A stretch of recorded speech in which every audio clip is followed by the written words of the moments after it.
Usually they say that every story has a happy ending. And if it doesn't, it's not the end.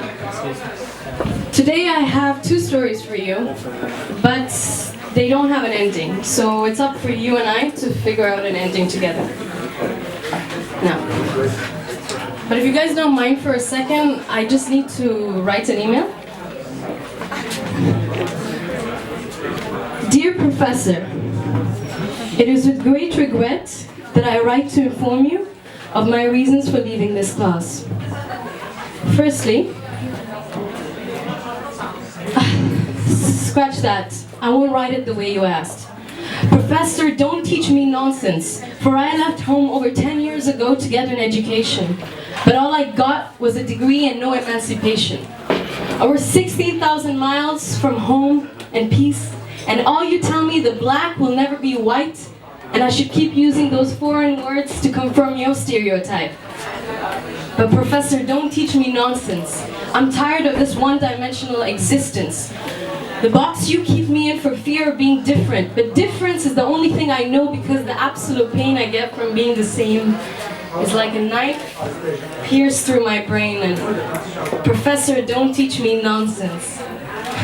I see you high-fiving them as they walk out of class with an A, reassuring their sanity. No, skip me please. I don't need you to make my bed for me. And if you don't stop, I'm gonna have to use profanity. And Professor, don't teach me nonsense. You're trying to point me in a straight road, but all I want to do is jump bridges and crossroads. And Professor, don't teach me nonsense. I'm not saying your teachings are deceiving, but this whole idea of right and wrong, I find it hard to believe in. Keep your structure and repeat it, but this class ain't for me and I'm leaving. Yours sincerely, any student who has a mind of their own.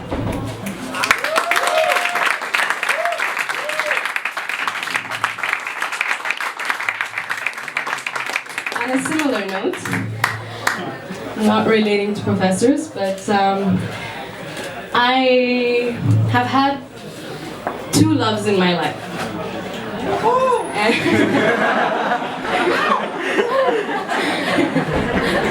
And usually the first love is always the best.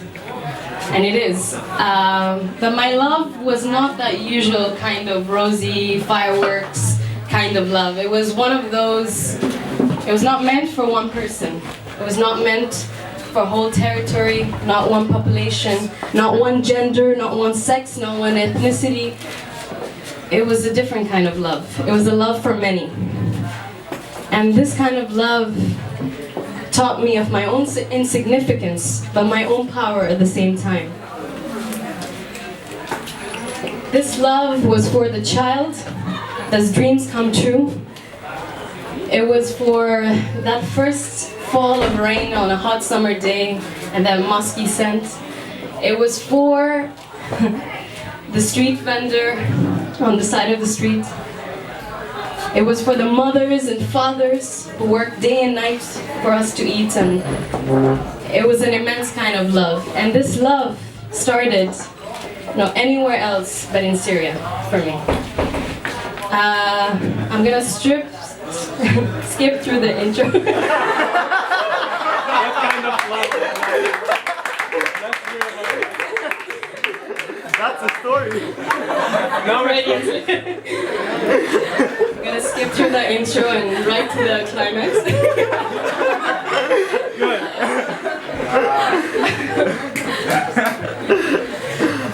Let me catch my breath for a second. So basically, this love started in Syria, and I was 15, and I was young, very unaware of the world, and I embarked on an internship near some villages, and it was focusing on women. And a majority of my work that I was doing was in villages near Homs, which many of you may know of if you've lived there or in Syria in general. And basically, I'll never forget a day where I walked in. We had just gone to this village nearby Homs, and I walked into an embroidery shop where a lot of young women as they're here and younger, were working, and right after they finished school and whatnot. And I walked in, and there's a rush of people coming in, and I started to speak in my fluent broken Arabic, and basically I noticed there was someone in a corner, and she was very shy, sitting down and doing her own work, and this girl's name was Rayan. And Rayan was about 10 to 11 years old. And so I went there and started sitting down, and we talked about what she wanted to do, what she was doing that day, her family, her brothers, her sisters. You know it is how it is, but there was something about her that was so beautiful, and it was the ability for her to think wider, that she knew that the limits of this world were not just there in that embroidery shop, but just in a different dimension. So at the end of the day, I went to my to the supervisor there, who was organizing everything, and I said, so where are the girls going now? She goes, well, they're going to do their homework. And I go, why is Rayan not going? She goes, oh, she doesn't go to school, so she doesn't have homework. I said, but why does she not go to school? Oh, her family. And she saw my curiosity and my sense of trying to figure out what was going on. So she kind of backed off and said, yeah, this is not my issue. I'm going to let you, just don't pry on it. And my sense of curiosity didn't leave, so I thought, again, very young and nothing, I thought it was a money issue. Maybe they didn't have money to send her to school. So I had been saving up that summer, so I asked how much it cost and everything, and I basically tried to invest monetarily to complete Rayan's education. So I gave it to the supervisor. And I say monetary because it's very important, the kind of investment I was making, because I thought that I could solve the problem with just one click, with just the money that I was able to save up and whatnot. And you'll see how this changes later. So the day I had spent a few days there, the day I was leaving, I went to the shop, I had gathered the money, and I gave it to the supervisor. I'm like, please make sure that this goes to Rayan's education. Please talk to the parents. I knew I couldn't, so that was the only way. So I left the village. We went off for 2 other weeks. On our way back, we stopped. So I wanted to see what had happened. I wanted to see Rayan and everything. And I was very, very attached. So I got back and I went to the shop. And I was looking at everyone. We were talking with the rest of the girls and everyone there. And I couldn't find Rayan, so I asked the supervisor there, I said, where is Rayan? She was like, well, we haven't seen her since you left. Since that day that I proposed that we should, that you wanted to give the money, and here's the money. The parents don't want it. So I took the money and I said, okay, well, I'm gonna go and I'm going to give it to them myself and tell them this is actually not, how do you call it, embarrassing. It's actually, I want to do this. And the woman said, you should keep aware it's not the right place or time. So me in my own thought, I was curious. I needed to save the world. Thinking I can do everything. So I went looking for this house where Rayan lived. Looked. At the end of the day, I arrived there, and I knocked on the door, and I guess it was the brother who opened. And he quickly acknowledged who I was. They had been hearing about it. You know that when you live in an Arab area, gossip goes around, so there was some strangers around and whatnot. So they knew who I was, and he told me, you should go away. We don't want your money. We don't want anything. Closed the door. I came back once again. The dad opened this time and said, we don't want your money. We don't want anything. I'm like, okay, can I please see Rayan? And I'm hearing commotion and atmosphere. It was crazy. And I said, what's going on? Where's Rayan? She goes, she's not here. I'm like, what do you mean she's not here? Well, we haven't seen her. What do you mean you haven't seen her? Like, no. And he closed the door. And that door that closed was the end of it. I didn't have anything.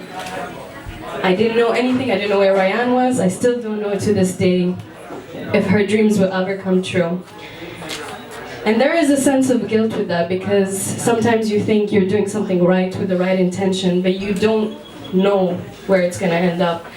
And But the thing that always keeps me going and has until this point kept me going is the idea that if you have good intentions and you are reflective and you try to understand the local context of areas, you make a difference. But don't try and flush out money and give out and thinking that without understanding the culture behind it and without understanding the kind of things we have.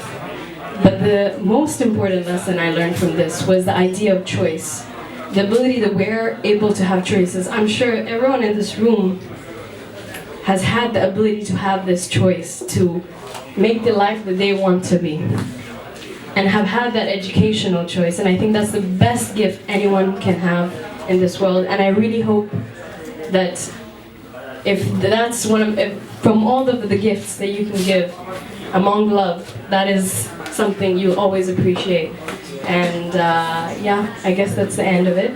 But I thank you. And as Ryan said to me before I left, لا تقلقي سنلتقي مرة ثانية.